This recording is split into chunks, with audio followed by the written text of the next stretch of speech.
Before I open my heart and tell you what I've been hiding for years, I want to ask you something. Where are you listening from, and what time is it there right now? Tell me in the comments. Your words give me the strength to continue. Hi, my name is Megan, and I'm 32 years old. If someone had told me a few years ago that my entire life would one day come down to a single moment, a moment that would expose everything I had silently endured for years, I wouldn't have believed them.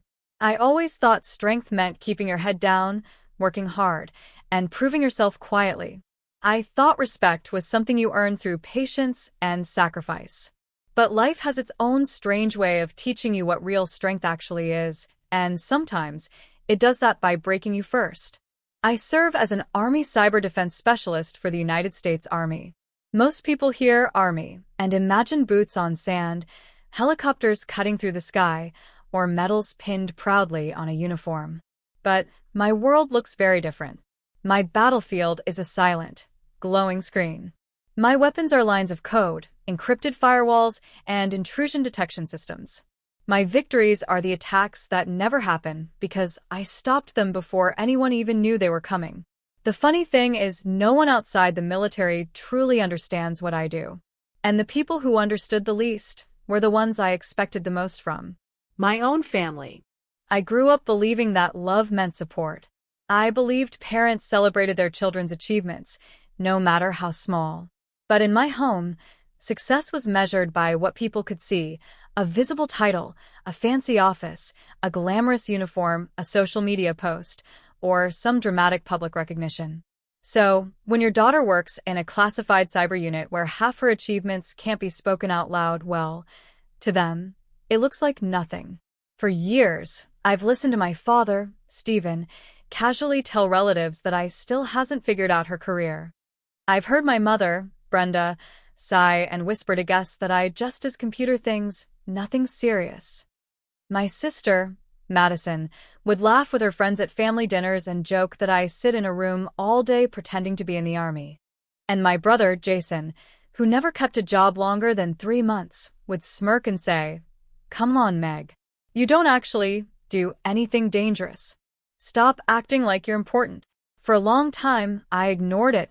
I told myself that their words didn't hurt me, but they did. Every single time. You can be saving your country from a silent cyber attack at 3 a.m., and the next morning your own mother will hand you a grocery list as if you're just free. You can be building defense systems that protect thousands of soldiers, and your own father can still call you directionless. You can be carrying national secrets heavier than your own heart can hold, and your siblings can still roll their eyes and say you're overdramatic. Sometimes I felt like I lived 2 lives. In one, I was respected, saluted, trusted, relied on, counted on. In the other, I was invisible. And the strangest part is, for years, I kept trying. I kept helping them. I fixed their laptops. I wrote Madison's college essays. I stayed up nights helping Jason with his loan applications. I paid bills when my father said he forgot. I smoothed out family problems like it was my second job. I thought that if I just gave more, proved more, sacrificed more, they would eventually see me. But the truth is, some families never see you. Not until someone else shows them who you really are. I didn't know it then, but my life was slowly guiding me toward the one moment, the one scene that would shatter every lie, every insult, every careless joke they had thrown at me for years. A moment I never asked for, but one I desperately needed. A moment that would unfold on an ordinary night, in an ordinary restaurant, on Madison's birthday. A moment that would finally reveal who I truly was and who they had always been. I wasn't born into a cruel family. At least, that's what I used to tell myself. Growing up in a small suburban town outside Denver, our house always looked normal from the outside. White picket fence, trimmed lawn, a porch swing my dad built himself. But if you stepped inside long enough, you'd realize that love lived there only in theory, not in practice. My father, Stephen, was a man who believed success had a specific look. In his mind, achievement came with a title people could recognize or a uniform people admired. If you didn't have a business card worth bragging about, he simply saw no point in you. He wasn't abusive in the traditional sense. No yelling, no violence, but his disappointment was a quiet, heavy thing, something that filled every room even when he didn't speak. My mother, Brenda, wasn't much different. She lived for appearances, clean house, perfect pictures, flawless holiday dinners. She wasn't interested in the kind of person you were becoming, only in how others perceived you. She used to introduce me at family gatherings as our shy one, or she's still figuring things out, even when I was in college working harder than all of them combined. She didn't believe in praising children. She believed in comparing them. Then there was my sister Madison, the golden child. Beautiful, outgoing, social, always the center of attention. She never had trouble getting people to like her, and my parents soaked up every bit of pride she brought them. When she won a school dance competition, my mom cried. When she got a part-time job at a boutique, my dad threw a barbecue to celebrate. Everything she did was a triumph, even if it was small. And then there was me, the child who read more than she spoke. The one who preferred solving puzzles over going to parties. The one who didn't shine in a way my parents could show off. Madison used to call me boring, sometimes playfully, sometimes not. Jason, my brother, called me the fixer because I fixed everything in the house. Wi-Fi, bills, arguments, homework, everything except the gap between me and my family. As for Jason, he was the family's permanent excuse. Whenever he failed, lost a job, got into debt, crashed a car, my parents said he was just going through a phase.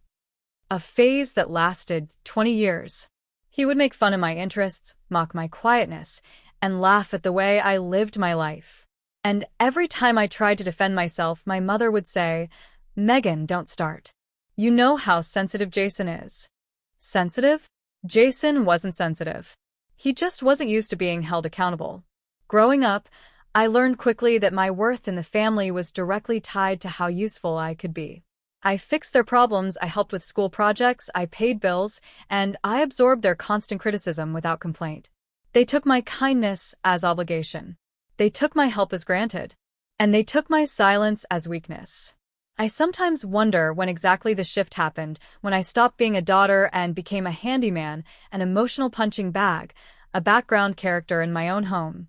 Maybe it wasn't a shift. Maybe that was what I was to them all along. Even after I joined the army, nothing changed. In fact, things got worse. My parents didn't understand my job, so they dismissed it. Madison didn't understand my success, so she mocked it. Jason didn't understand my discipline, so he hated it. Whenever I came home, conversations went something like this. "So, Megan, what exactly do you do again?" "Cyber defense, Dad." "Oh, so like office work?" "No, not." "Well, at least you're trying," he'd say before walking away. Trying. As if my entire career was a hobby I picked up to pass time. The irony? I was working on systems that protected soldiers in the field, soldiers like Andrew, the man Madison eventually married. Systems that kept bases safe, prevented attacks, saved lives. But because no one could see my work, it didn't exist to them. Every holiday, every birthday, every dinner turned into the same performance, me quietly enduring their comments, them loudly celebrating each other. I learned how to make myself small, how to swallow hurt without letting it show, how to leave rooms before tears formed. I learned how to pretend everything was fine, even when it wasn't. What I didn't realize back then was that disrespect doesn't always come wrapped in cruelty. Sometimes it comes wrapped in laughter. Sometimes it sounds like harmless teasing. Sometimes it looks like indifference. But it hurts all the same. I spent years believing the problem was me, that I wasn't enough, that if I tried harder, they would see me. But the truth was simpler and far more painful. I wasn't invisible. They were just never looking. I didn't grow up dreaming of joining the army. In fact, if you had asked the teenage version of me what my future looked like, I would have told you I wanted a quiet life, maybe working in tech somewhere far away from the noise of my family. But life has a way of pushing you toward the places you never expected, especially when you're trying to escape something rather than chase something. The truth is, I joined the army because I wanted to breathe. When I turned 18, the pressure inside my home had become suffocating. Madison had just gotten accepted into a well-known university, and my parents threw a massive celebration. Jason had wrecked another car, and instead of accountability, he received sympathy. And me? I had been accepted into a competitive tech program, but no one even acknowledged it. My acceptance letter sat on the kitchen counter all afternoon. Not a single person read it. That night, while everyone celebrated Madison's future and baited Jason through his failures, I sat alone on the back porch and realized something brutally simple. If I stayed, I would disappear completely. Not physically, but mentally, emotionally, piece by piece. So I walked into a military recruitment center the next week. I still remember the recruiter, Staff Sergeant Miller, looking at my test results in disbelief. "Are you aware that your cybersecurity scores are in the top 1%? I wasn't. I had no idea. All I knew was coding felt like breathing, structured, logical, consistent, everything my home wasn't. He leaned across the desk. "With scores like this, you could join cyber defense. It won't be easy. It's not glamorous. But you'd be protecting actual lives." Protecting lives. That sentence hit me harder than I expected. Maybe for once, I could matter somewhere. Training wasn't easy. It wasn't meant to be. I wasn't the strongest, the fastest, or the loudest, but I was focused, determined. The discipline of military life felt strangely comforting. You knew exactly what was expected of you.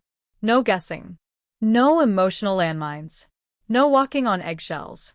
For the first time in my life, I had structure. For the first time in my life, I had purpose. And for the first time in my life, I felt seen.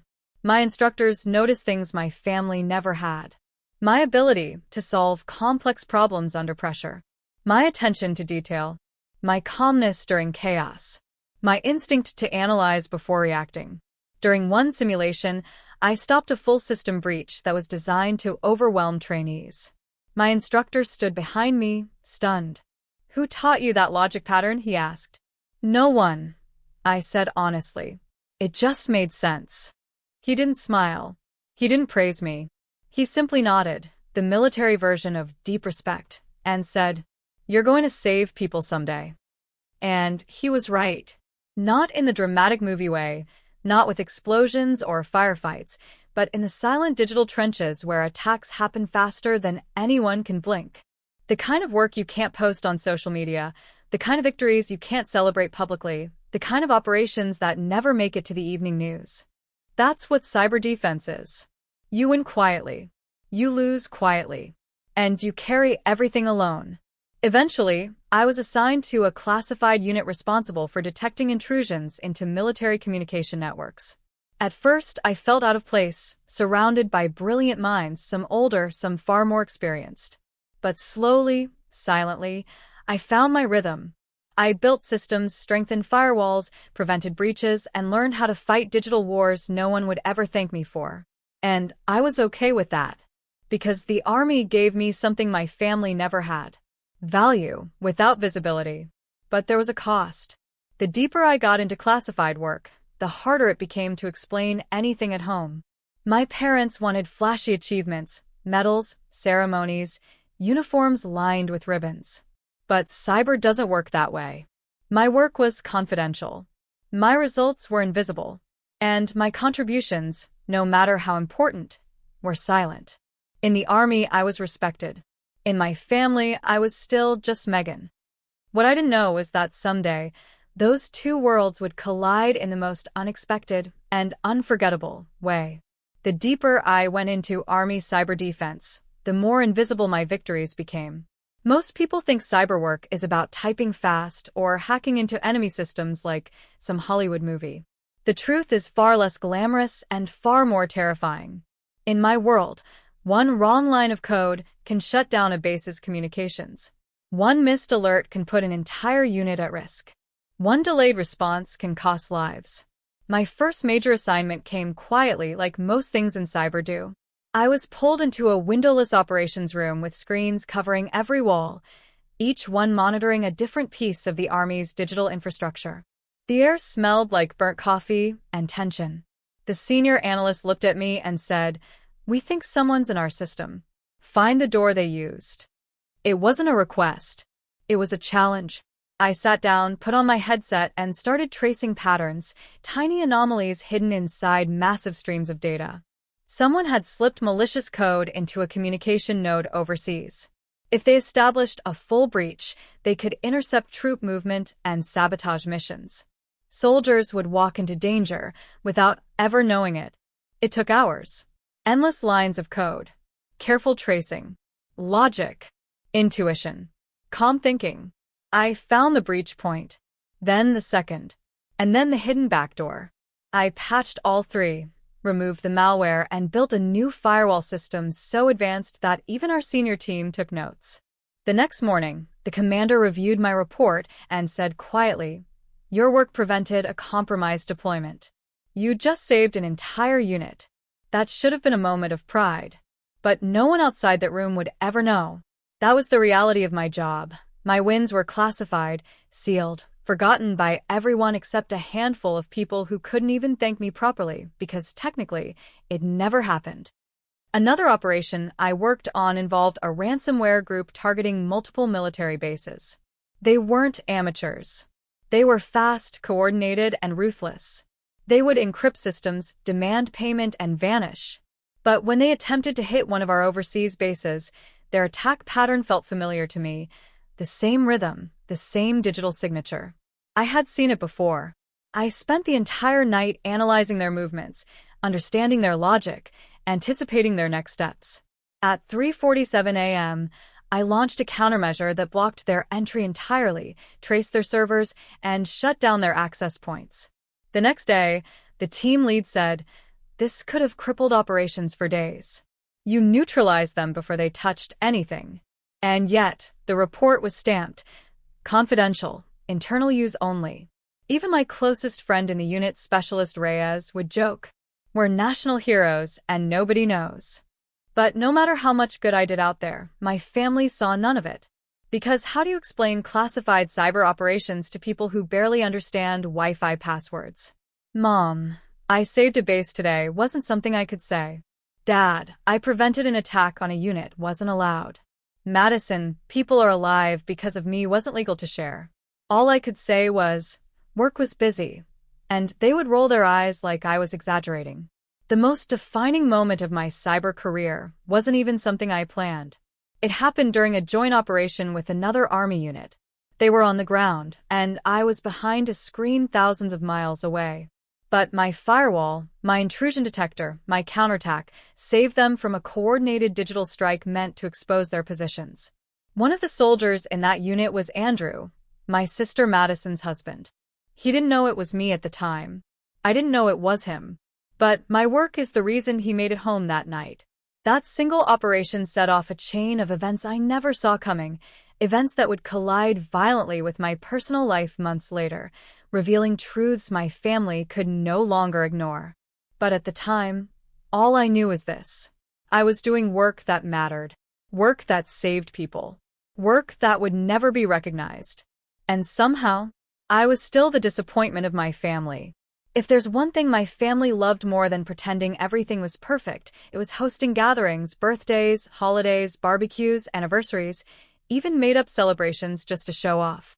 And every single time, I knew exactly what role I was expected to play. The quiet, invisible daughter who laughed at everyone's jokes, helped clean the dishes, and never, not even once, mentioned her own achievements. To them, I wasn't Megan, the cyber specialist protecting national security. I was Megan, the girl who still hasn't figured out her life. I remember one Thanksgiving in particular. The entire house smelled like roasted turkey and cinnamon candles. Relatives filled the living room, bragging about jobs, promotions, engagements, new cars. When it was my turn to share something about my life, I simply said, "Work has been busy." Jason burst out laughing. "Busy? With what?" Staring at a computer. A few cousins laughed with him, assuming he was just being funny. My mother chimed in, "She does some computer thing in the army. Nothing dangerous." She said it in that dismissive tone, half embarrassed, half apologetic, as if my career was a phase I'd eventually grow out of. I swallowed my words, the same way I'd swallowed them 100 times before. At Madison's graduation dinner, it was the same story. My father gave a toast about how proud he was of both his children, then corrected himself and said, "Well, mostly Madison." He laughed. Everyone laughed, as if I was supposed to laugh with them. I felt the sting, but I stayed silent. Christmas was even worse. My family had invited neighbors and friends for a holiday party. As people mingled, someone asked me about my job. Before I could answer, Brenda spoke up with a practiced smile. "Oh, Megan works with computers. She's still trying to find her path." Still trying? I had already spent years in a classified cyber unit. I had already saved units, prevented attacks, built systems that protected the entire military network. But in that house, surrounded by twinkling lights and fake smiles, my work meant nothing. Over time, gatherings stopped feeling like family events and started feeling like battlegrounds, except this time, I wasn't allowed to fight back. I couldn't explain the truth. I couldn't talk about missions. I couldn't defend myself with facts. The rules of my job didn't allow it. So I took every insult quietly. Madison once joked in front of her friends, "At least my job doesn't involve hiding behind a screen pretending to be useful." They all laughed, nodding as if she'd said something clever. At a 4th of July barbecue, Jason nudged me in the ribs and said, "Hey, Megan, maybe you can fix the grill. You like fixing things more than doing real work anyway." And my parents, they let it happen. Sometimes they laughed along. Sometimes they stayed silent, which hurt even more. It wasn't just the words, it was the tone, the eye rolls, the dismissive giggles, the way they talked about me in past tense, as if I had already failed in life and they had accepted it. What made it worse was how differently they treated Madison.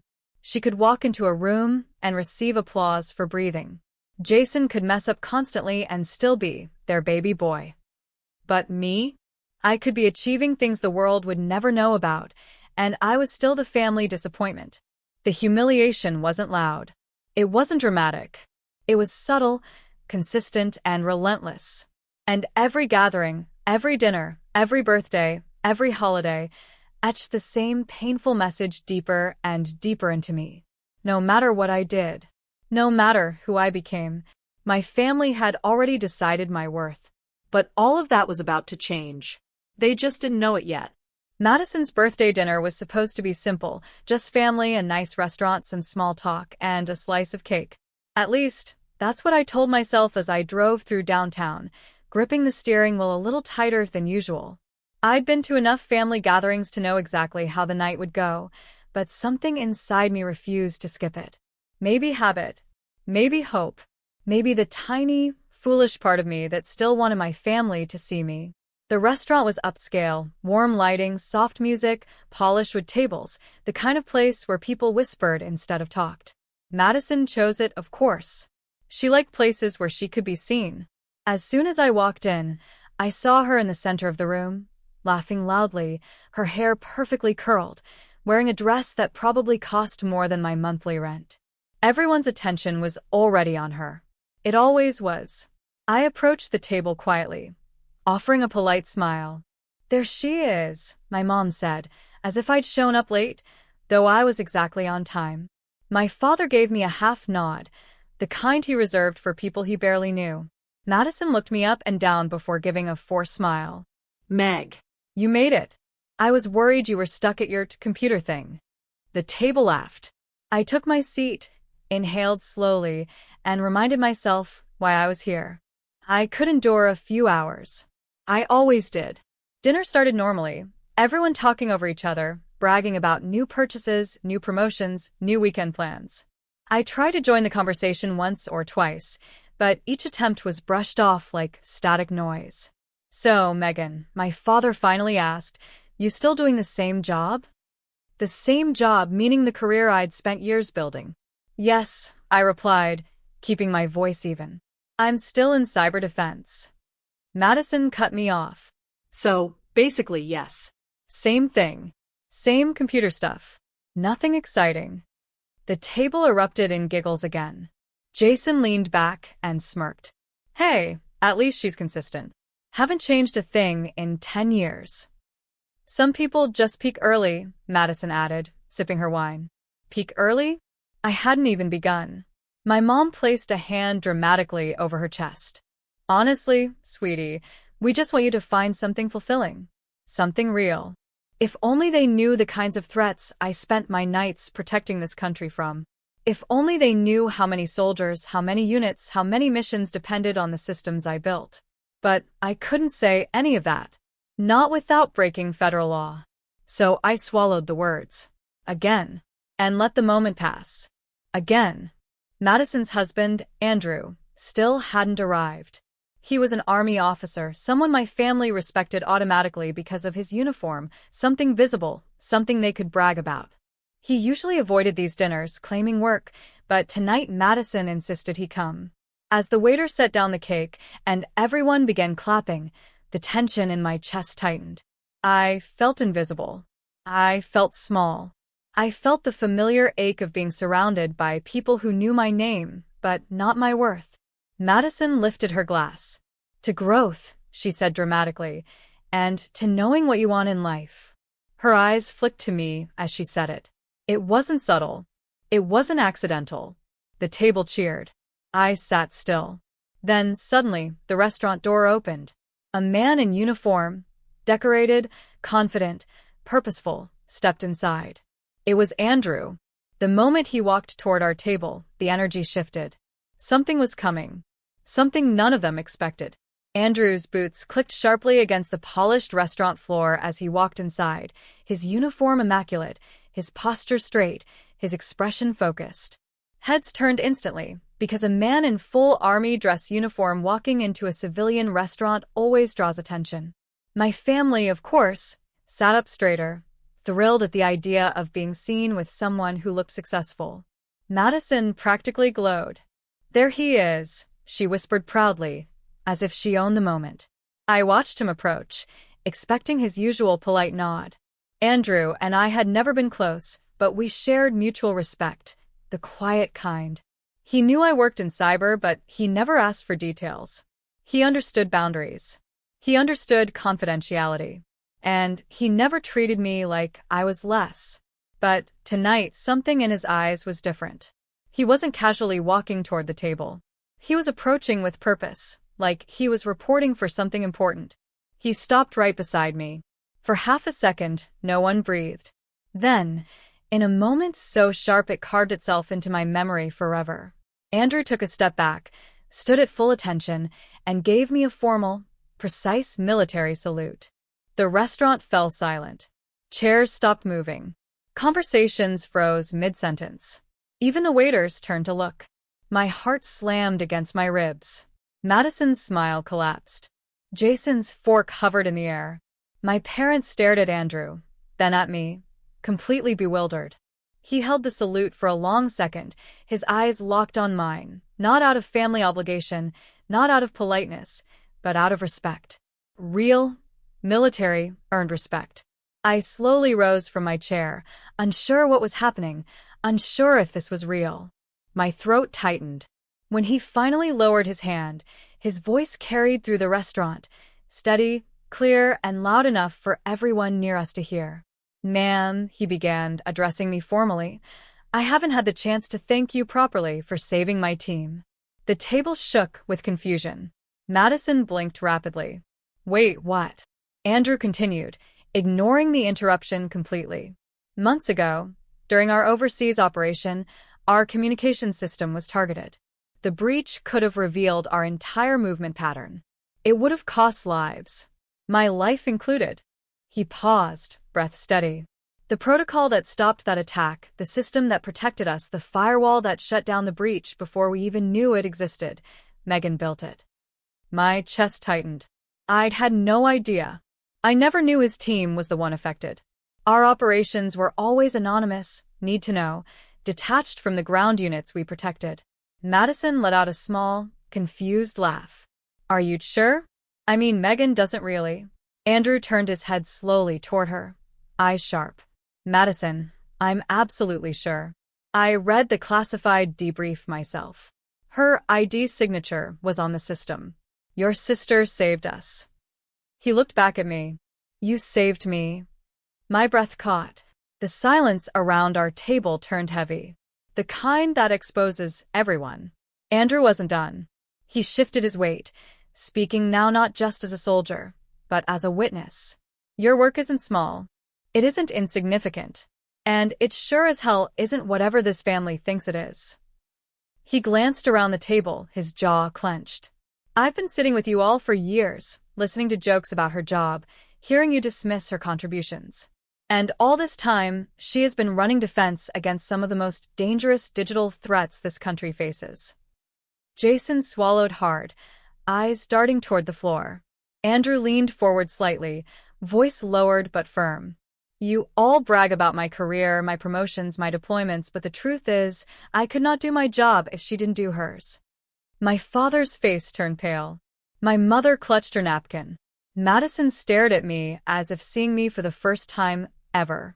Then Andrew finished with words I will never forget. If you understood even a fraction of what she protects this nation from, you'd stand up every time she walked into a room. The weight of his words crushed the thick silence around us. The same people who laughed at me 2 hours earlier now sat speechless, faces burning with a mixture of shame and disbelief. My mother opened her mouth to speak, but said nothing. My father stared at Andrew, then at me, searching for something to say, some explanation, some defense, some excuse, but for the first time in my life, he had none. Madison whispered, barely audible, Meg, I didn't know. No, Andrew answered for me. You never ask. I felt something shift inside me. Not anger, not pride, but a strange, quiet relief. For years, I prayed they would understand me. I begged silently for them to see my worth. But standing there, hearing Andrew speak the truth I could never say myself, I realized something important. I never needed their validation. I only needed the truth to come out.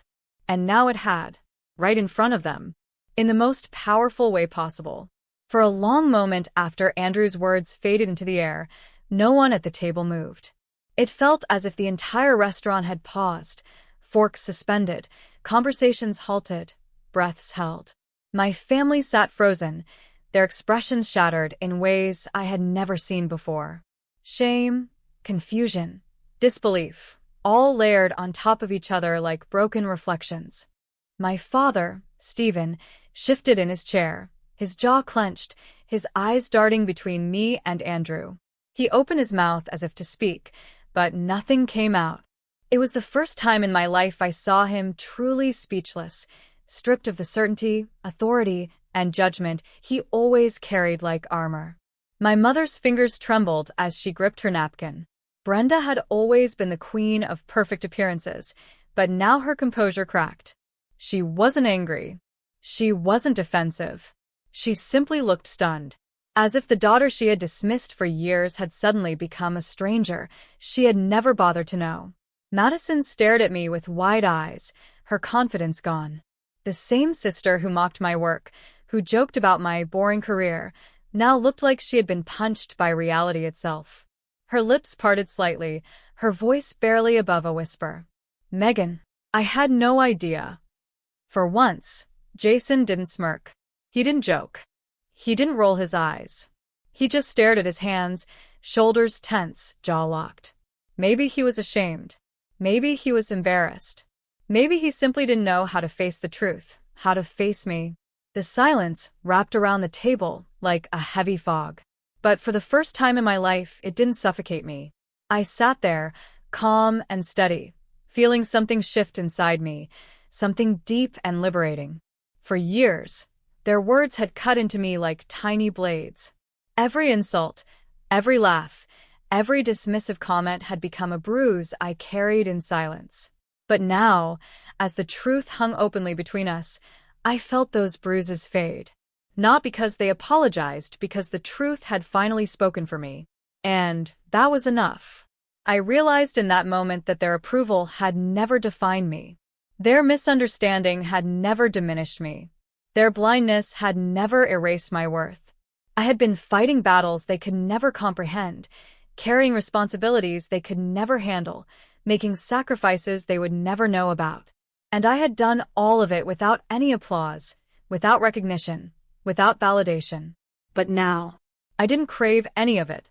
As they sat there, stunned into silence, I felt a peace I had never felt before. A quiet confidence, a sense of self that didn't depend on them anymore. I didn't want revenge. I didn't want an apology. I didn't need them to suddenly love or respect me. I just needed myself, my truth, my strength, my life. And in that moment, for the first time ever, I had all of it. In the days that followed Madison's birthday dinner, something inside me settled, like a storm finally passing after years of restless thunder. I didn't confront my family. I didn't bring up what happened. I didn't explain myself or ask for anything. I simply began doing what I should have done years ago. I created distance. Not out of anger, out of self-respect. When my mother called to check on me, I let it go to voicemail. When Jason sent a casual text asking for help with something, I didn't reply. When my father tried to invite me over for dinner, I politely declined. I didn't shut them out. I simply stopped shrinking myself to fit into spaces that were never meant for me. I focused on my work, not because I needed to prove anything, but because it genuinely mattered. A few months after that night, I was offered the chance to lead a new cyber initiative, one designed to protect joint military communications. It was the kind of responsibility I had spent years preparing for, and I accepted it without hesitation. I moved into a new apartment, small, modern, peaceful. A place that smelled like fresh coffee and freedom. A place where my achievements weren't mocked, where my silence wasn't judged, and where I could finally breathe. I started journaling, running in the mornings, sleeping better, and making time for people who actually valued me. Amber, my closest friend, became a pillar in my life, someone who reminded me that family isn't just DNA. Sometimes family is simply the people who show up. Most importantly, I learned to celebrate myself. Not loudly, not publicly, quietly, authentically, in ways that felt real. For the first time, I wasn't living for anyone else. I wasn't waiting for approval. I wasn't trying to earn love. I was choosing myself. And it felt incredibly, beautifully right. Looking back now, I realized that the moment everything changed wasn't when Andrew saluted me. It was when I finally understood my own worth. My family's silence didn't break me. It freed me. I stopped living in the shadows of their expectations and stepped into the light of my own identity. I no longer need applause, validation, or recognition from anyone who refused to see me. I protect lives, I serve my country, and I stand tall, not because they finally know the truth, but because I've always known who I am. And now I'll never forget it again. Thank you for listening to this story. If it connected with you in any way, make sure to like the video and share your thoughts in the comments below. I'd love to hear your perspective. And don't forget to subscribe to the channel for more emotional, powerful stories like this one. Your support helps these stories reach more people and keeps this channel growing. Stay connected, and I'll see you in the next story.